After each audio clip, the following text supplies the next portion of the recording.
বাংলাদেশ জামাত ইসলামী চাঁদাবাজ মুক্ত একটা বাংলাদেশের স্বপ্ন দেখে। এই চাঁদাবাজ মুক্ত বাংলাদেশকে আমরা সবাই চাই, দখলদার মুক্ত বাংলাদেশকে আমরা সবাই চাই, বৈষম্য মুক্ত বাংলাদেশকে আমরা সবাই চাই। সুতরাং আজ যদি কথা ওঠে, চাঁদাবাজ আগেও ছিল, এখনো আছে, শুধু হাত বদল হয়েছে।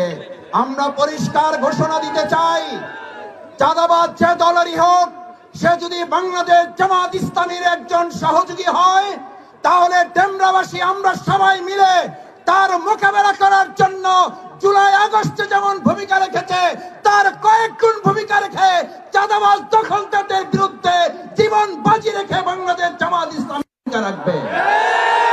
আসসালামু আলাইকুম ওয়া রাহমাতুল্লাহি ওয়া বারাকাতুহু। আল্লাহ সুবহানাহু ওয়া তাআলা কোরআনে ঘোষণা করেন, কুল জাআল হক, সত্য এসে গেছে। Likey